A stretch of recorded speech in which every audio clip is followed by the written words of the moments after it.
Good morning, good afternoon, and welcome. I'm very pleased to be joined by Professor Christopher Hebling of the Fraunhofer Institute.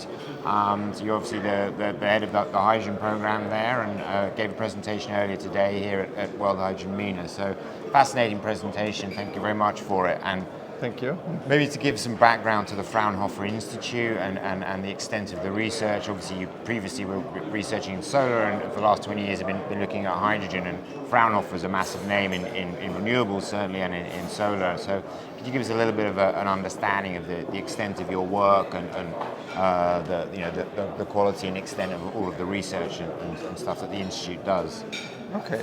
I mean, first of all, the Fraunhofer Society comprises 76 institutes for applied research. In total, there are 30,000 staff, scientists and engineers. Yeah. And our mission, so to speak, is to bring knowledge into the market, into reality, that industry can participate from the knowledge which is generated either with us or with fundamental researchers like Max Planck or the universities. Yeah. So we bring that into the market. And out of the, we have, I'm with the Institute for Solar Energy Systems, which was founded more than 40 years ago. Our focus is photovoltaics, but also electricity grids, integrated energy systems with heat and electricity and molecules. And the molecules is the hydrogen, so that's what I'm the director for.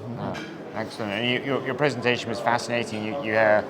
You spoke about that geographical information system and overlaying all the various sort of parameters to optimize, I guess, renewable energy production and indeed hydrogen production. So could you maybe unpick some of your thoughts around the transition in general, the energy transition? We obviously live in a world of sort of 20% electrons and 80% molecules. We're going to transition to a clean energy system. That system is obviously going to have a growth in electrons, but there is also clearly going to be the need for clean molecules. And so what are some of your thoughts around the energy transition, and also coming obviously from Germany, how Europe needs to still import clean energy in the form of molecules, and what your thoughts are around that? That's a big question. Yeah. So, generally speaking, the most powerful industry in the world is the energy industry. Of course, there's food industry, which is important as well, but the energy industry is the industry which keeps things going, let's put it this way. Yeah? And it's based on the fact that there are fossil reserves sitting somewhere underground. You take it out, refine it somehow, bring it into your vessel or into your pipeline and bring it to the end user, to the uptaker. So that has been developed over, let's say, 200 years now. Yeah. And now we notice we have an issue by using these fossil energy carriers and emitting the CO2 into the air. What we have to do now is twofold. Yes, to increase the amount of green electrons by means of photovoltaic, wind and hydropower, geothermal or whatever. Yeah. But on the other end, you have to acknowledge that we do need, as you mentioned, 80% of the molecules are in the energy system, basically. If we transform them into a sustainable way of using your molecules, then we're done. I mean, so therefore we need to look at the locations, that's what your questions is addressing it, where such sustainable molecules can be produced. And the shift, what we have to do, to put it in this perspective, is to make the shift from molecules we take out underground and emit the CO2 into the air to molecules which are generated above ground. With no carbon emissions in the whole field, or if there are carbon emissions, they would be collected first in the field of green methanol. Yeah. And the best way to collect the CO2 is doing it by plants, because they do it anyway. Mm-hmm. So if you use the biomass as a carbon source, as a CO2 source, and hydrogenate it with green hydrogen, then you're totally sustainable. You don't need anything from underground anymore. So that's kind of the paradigm shift we're in at the moment. So what we do need everywhere is both. I mean, a higher impact of green molecules in the power sector. Yeah. But with your number, 20 to 80%, like in Germany, we already managed over the last 20, 25 years now to have half of our electrons produced in a green way, in a sustainable way. Took like 500 billions, by the way. So that's what we put in the system. Yeah. So the prices are good now. But so only 50% is green, which is nice to see. Every second electron in your whole system is sustainable, but it's only 20% out of 100%.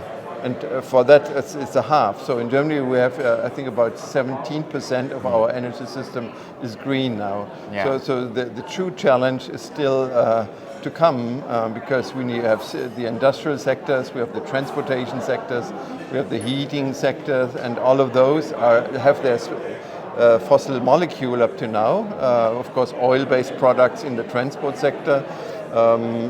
Industry is very much based on coal still, like steel as an example.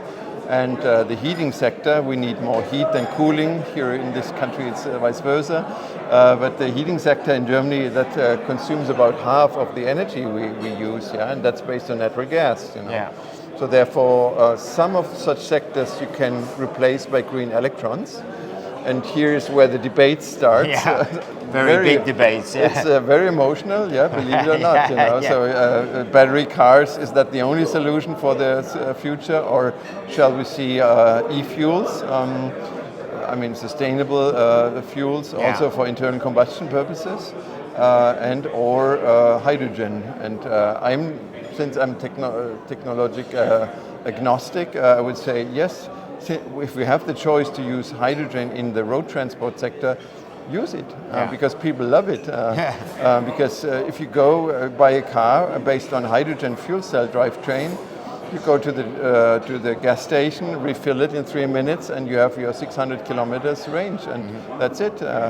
So people love that. I love it.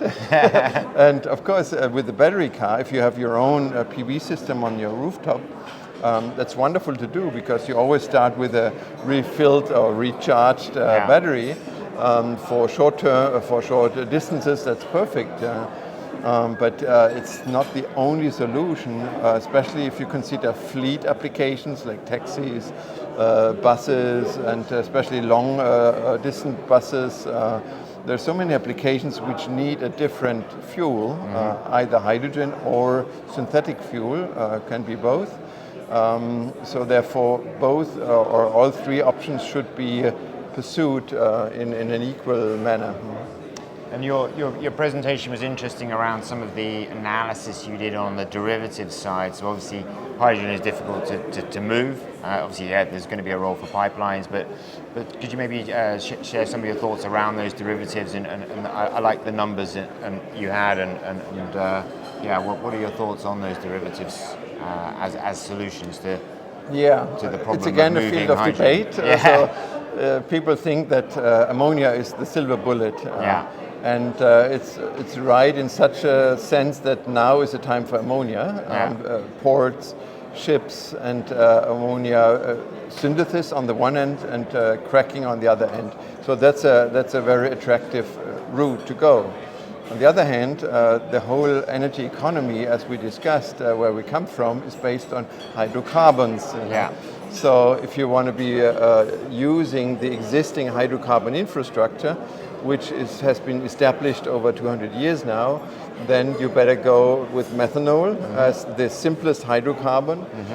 The next longer chain molecule would be dimethyl ether, DME, which is an excellent fuel. It's way underrated in these days because it has 50% higher hydrogen content as compared to ammonia. So you can use this as a hydrogen carrier and crack it or reform it at the end port and store the CO2, which of course is a leftover, bring it back into the same ship, which has to go back to the port to hydrogenate it anyway. So therefore the CO2 could be a carrier molecule for hydrogen to bring it back and forth. And for that, DME, for example, is the best molecule due to the highest hydrogen carbon.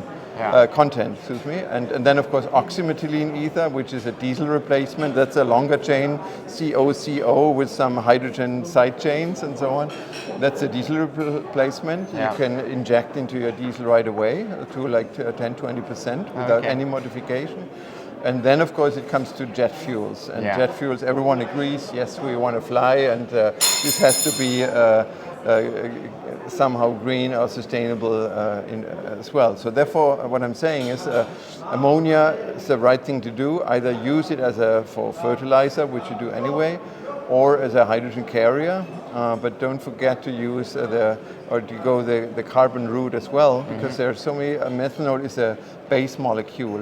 We have 100 million tons of methanol in the global system, and even if we would only replace the existing methanol market, we would save several percent of CO2 emissions, because methanol right now is made half of it out of coal, and you emit most of it ends up in the air, and the other half comes from natural gas. So therefore, just methanol to replace it is a good target. But then it's as I said, a base molecule with which you can synthesize longer chain molecules for transport, for all kinds of applications. And you see, I mean, initially, I guess the problem being the supply of carbon to create the methanol.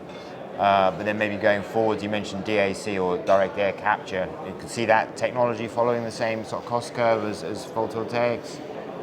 Well, yes. Well, DAC, of course, well, we're lucky enough that the concentration of CO2 in the air is not higher.